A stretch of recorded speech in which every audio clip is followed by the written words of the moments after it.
किसी ने क्या खूब कहा है कि घेर लेने को बलाएं जब भी मुझ पर आई है, ढाल बनकर माँ बाप की दुआएं सामने आई है। Hi guys, my name is Amit Vijay Pharke और मैं आप लोगों के लिए लेकर आया हूँ आज एक बहुत ही प्यारा सा एक नया वीडियो।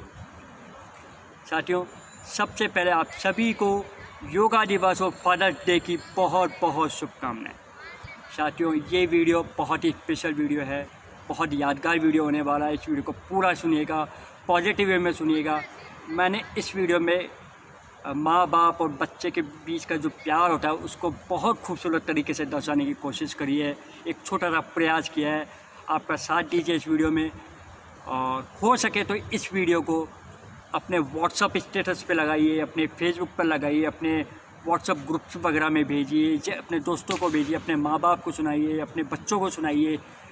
इस वीडियो को आप जितना शेयर कर सकेंगे उतना आपके लिए अच्छा होगा, हमारे लिए अच्छा होगा। माँ बाप और बच्चे के बीच जो रिलेशन के बीच आज का जो दूरियां आ रही हैं, उन सब चीज़ों के लिए अच्छा होगा दोस्तों। लेकिन वीडियो शुरू करने से पहले मैं एक आपसे छोटी सी एक रिक्वेस्ट करना चाहता हूँ।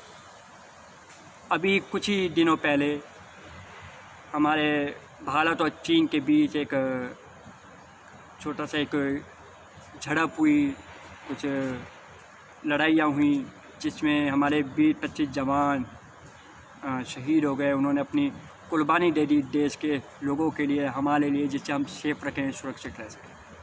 साथियों, इस वीडियो को यहीं पर पॉज कीजिए और 1 मिनट के लिए या आधे मिनट के लिए उन सभी लोगों के लिए जिन्होंने अपनी शहादत दी है देश के नाम, उन सब के लिए हाथ जोड़ के प्रार्थना कीजिए कि हे भगवान, हे प्रभु, हे ईश्वर, उन सभी वीरों को, उन सभी जवानों को की आत्माओं को शांति दे, उन सभी को प्रभु अपने चरणों में स्थान दे, और उस परिवार पर जो ये संकट आया, ये अपार जो संकट आया, इसको सहन करने की शक्ति दे। तो मैं उम्मीद करता हूँ आप ये सब करेंगे। तो चलिए आज की कहानी शुरू करते हैं, आज का वीडियो शुरू करते हैं। साथियों, ये स्टोरी जितने भी लिखी है बहुत ही खूबसूरत लिखी है, और इस स्टोरी में माँ बाप और बेटे के बीच जो प्यार है उसको दर्शाया गया। मेरे को भेजे एक मेडिकल स्टोर वाले ने, और इसके राइटर कौन है मैं तो नहीं जानता, पर कहानी बहुत खूबसूरत है। सुनो, एक बार की बात है, एक मेडिकल स्टोर वाले अपने मेडिकल की दुकान पे बैठे थे, और उनकी दुकान पर ग्राहकों की काफ़ी सारी भीड़ लगी, क्योंकि वो उस शहर की, उस गांव की बहुत ही फेमस दुकान थी मेडिकल की, तो उस पर काफ़ी सारी भीड़ लगी। नौकर अंदर से दवाइयाँ ला के दिए जा रहा था, और मालिक जो था वो बिलिंग कर करके ग्राहकों को दवाइयाँ देके और पैसे लिए जा रहा था, ग्राहकों को निपटाया जा रहा था। तभी अचानक जो दुकानदार मालिक था उसकी नज़र उस ग्राहकों की भीड़ में खड़े एक ऐसे आदमी पर पड़ती है, एक ऐसे बुजुर्ग व्यक्ति पर पड़ती है, जो उनकी दुकान से ठीक सामने जो रोड थी उसके अपोजिट साइड में खड़ा था, और एक पेड़ के नीचे छाए में खड़ा था वो व्यक्ति। मानो ऐसा लग रहा हो इस दुकानदार व्यक्ति को कि वो जो बुजुर्ग व्यक्ति है वो इनसे कुछ कहना चाह रहा हो पर कह नहीं पा रहा। उनकी आंखों में वो इस दुकानदार व्यक्ति को वो दिखाई दे रहा है। उनके चेहरे के वो जो हाव भाव थे वो उनको ऐसे दिखाई दे रहे थे कि जो वो व्यक्ति है वो इनको कुछ कहना चाह रहा हो, लेकिन चाह कर भी कुछ कह नहीं पा रहा। उन्होंने, इन दुकानदार भाई ने सोचा कि मेरे को तुरंत अपने ग्राहकों को निपटा के और उस व्यक्ति तक जाना चाहिए और उनसे पूछना चाहिए कि क्या प्रॉब्लम है। तो जैसे ही उन्होंने जल्दी अपने ग्राहकों को दवाइयाँ देना शुरू करी, बिलिंग करना शुरू किया, और ग्राहकों को धीरे धीरे निपटाना शुरू किया, फ्री करना शुरू किया। दुकानदार अंदर से दवाइयाँ लाता, फटाफट नौकर अंदर से दवाइयाँ लाता और ग्राहकों को दिए जाता, और फटाफट ग्राहकों को फ्री करना शुरू किया, जिससे वो लोड के उस पार खड़े व्यक्ति तक वो दुकानदार वो जा सके। जब 4-5 ग्राहक रह गए उस दुकान पर, तो उस दुकानदार ने उस अपने नौकर को बोला कि भैया अब तुम इन 4-5 ग्राहकों को देख लो, मैं 5 मिनट में थोड़ा जाकर आता हूँ। वो जो दुकानदार व्यक्ति था वो उस बुजुर्ग व्यक्ति के पास जाकर प्रणाम करता है और बोलता है, प्रणाम बाबूजी, मैं आपको काफ़ी देर से जब अब मेरी दुकान पर मैं बैठा था तो मैं देखे जा रहा हूँ कि आप मेरे से कुछ कहना चाह रहे हैं पर कह नहीं पा रहे हैं। आपके पास पैसे नहीं है, मैं आपको दवा ला के दे दूँ, आप बताइए आपको कौन सी दवा चाहिए। तो जो बुजुर्ग व्यक्ति थे उन्होंने काफ़ी परेशान वाले शब्दों में कहा कि नहीं, मेरे पास पैसों की कमी नहीं है, मेरे बेटे मेरे को पैसे भेज देते हैं समय समय पर। तो लेकिन मैंने सोचा, वो बुजुर्ग व्यक्ति बोलते हैं, लेकिन मैंने सोचा कि जब एक बार ये सारे ग्राहक चले जाएंगे तो फिर मैं आपकी दुकान पर आऊँगा और फिर आपसे बात करूँगा। तो अब वो दुकानदार ने सोचा कि इनको ऐसी कौन सी तो दुकानदार बोलता है कि आप बताइए मेरे को कौन सी दवाई की आपको ज़रूरत है कि मैं आपको ला के देता हूँ, मैं आपको हेल्प कर देता हूँ। आपको बताइए आपको कौन सी दवाई है जो आप ग्राहकों के सामने नहीं मांग सकते, तो कि आप मेरे को बताइए, मैं अभी तुरंत अपनी दुकान पे जाता हूँ और आपको दवा ला के देता हूँ।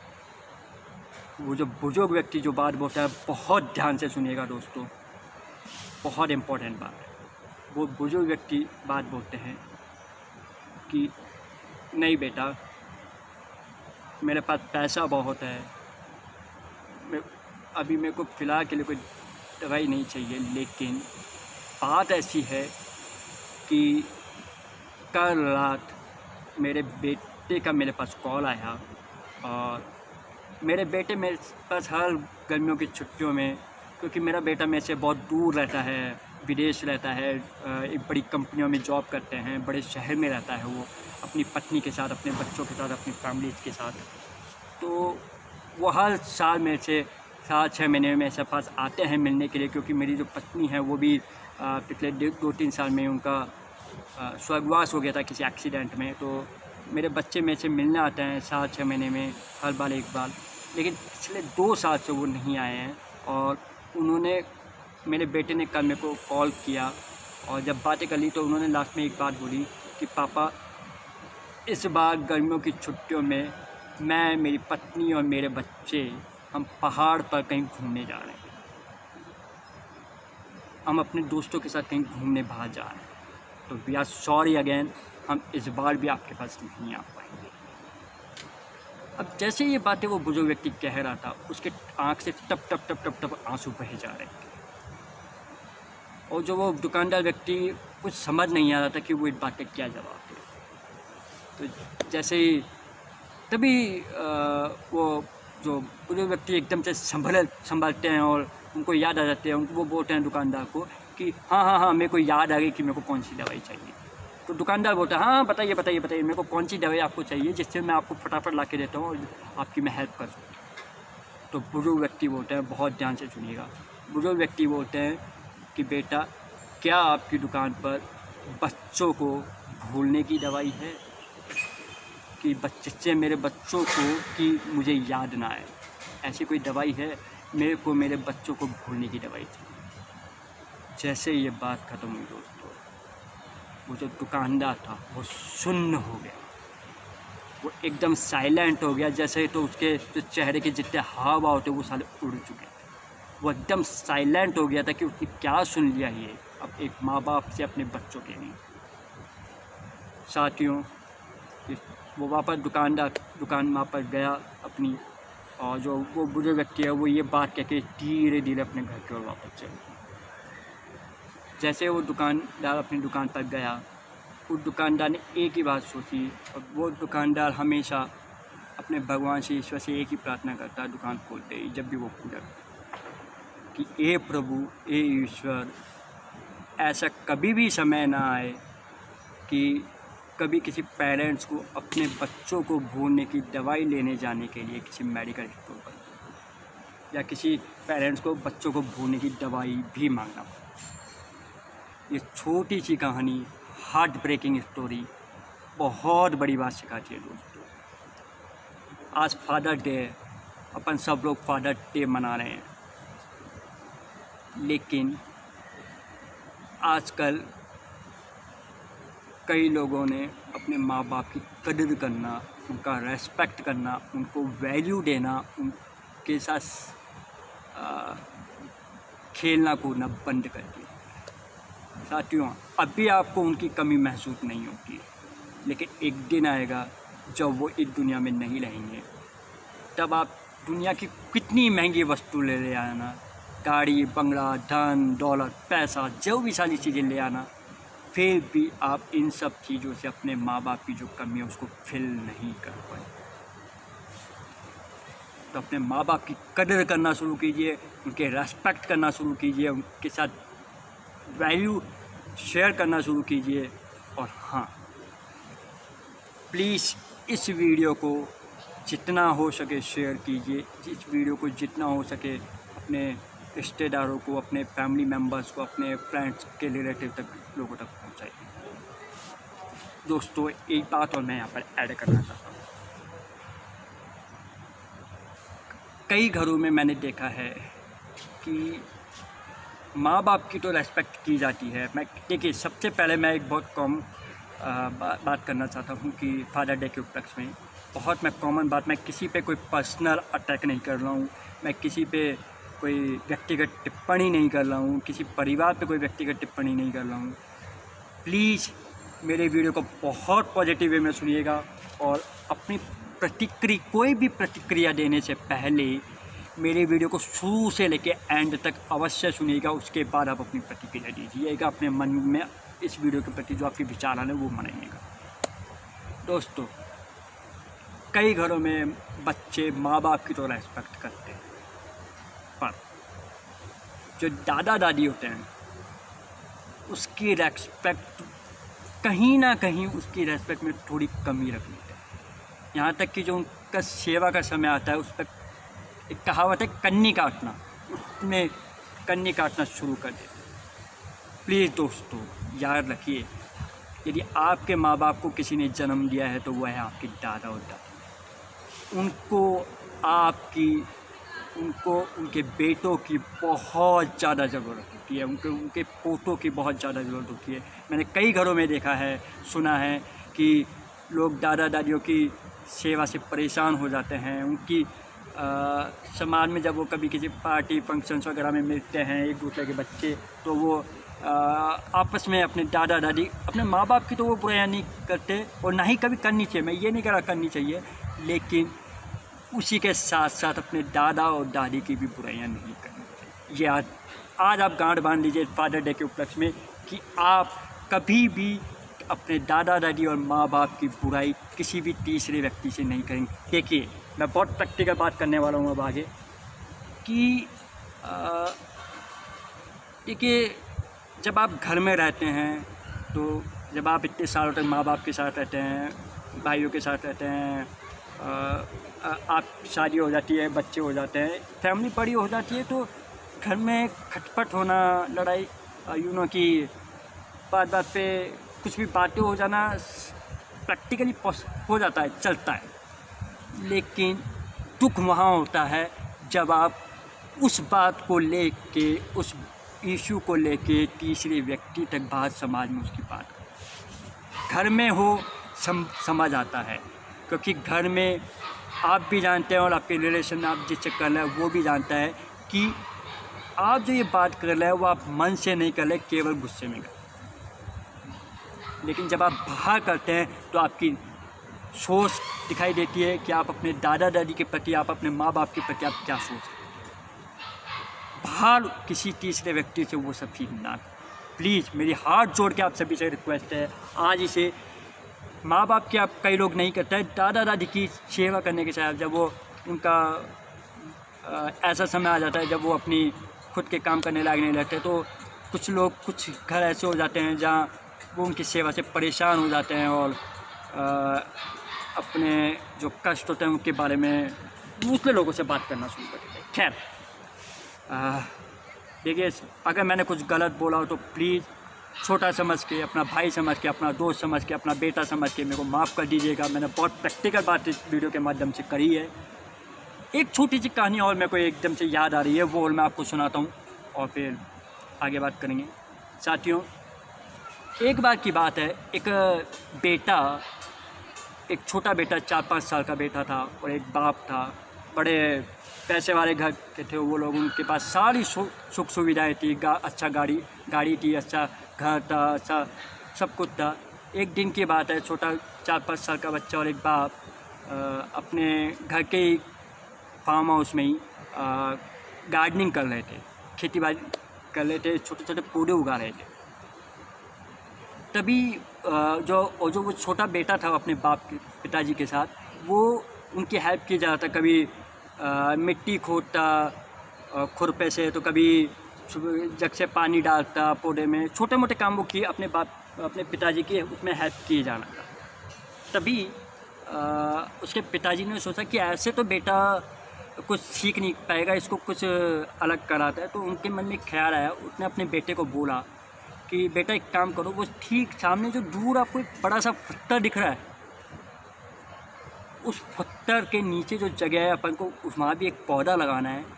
एक काम करो, तुम जाके उस पत्थर को थोड़ा सा खिसका जाओ और वहाँ पे खोदना शुरू कर दो। तो अब वो छोटा बच्चा था, उसको तो बड़ा मज़ा आ रहा था इन सब चीज़ों में। तो वो वहाँ दौड़ दौड़ के गया और काफ़ी कोशिशें करने लगा, काफ़ी परेशान कर रहा था, अपनी कोशिशें कर रहा था, पर वो पत्थर भारी था और बड़ा था तो उससे हो नहीं रहा था क्योंकि छोटा बच्चा था। वो लोटे लोटे अपने पापा के पास वापस आया और बोला कि पापा वो तो नहीं हो रहा, आपने मेरे को कैसे टाइट दे दिया, मैं तो छोटा 4-5 साल का बच्चा हूँ। अपने बच्चों वाली सारी बातें करना अपने पिताजी से शुरू किया कि आपने मेरे को इतना बड़ा टास्क दे दिया, या मैं बच्चा हूँ, आपने मेरे को कितना बड़ा काम सौंप दिया, मेरे को कोई हल्का काम बताओ ना। तो उसके पिताजी बोलते हैं, नहीं बेटा,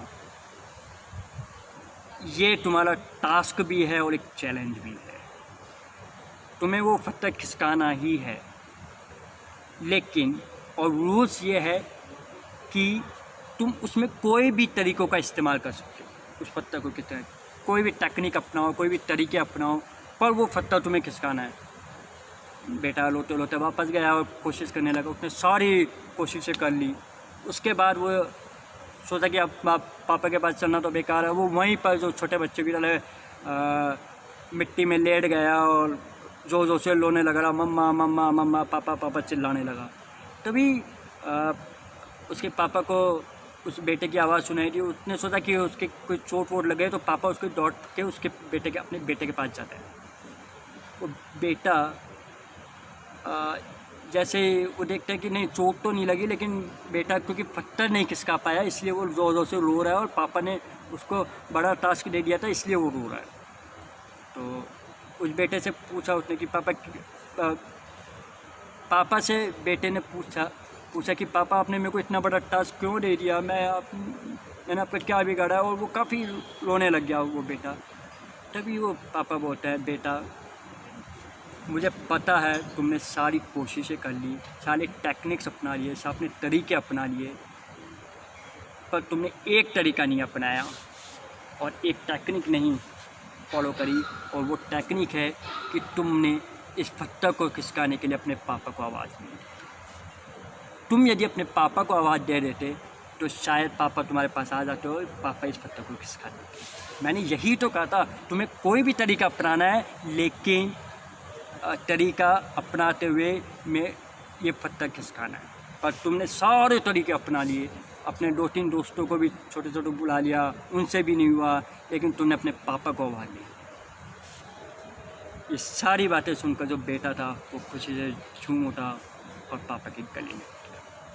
साथियों, ये एक और छोटी सी कहानी मेरे को तुरंत याद आई थी।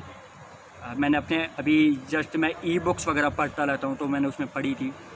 तो ये छोटी सी कहानियाँ में एक बात और सिखाती है, जीवन में कभी भी कोई भी मुसीबत आ जाए, यदि आपको उसका समाधान चाहिए, अपने माँ बाप को याद करो, अपने पिताजी को याद कर लो।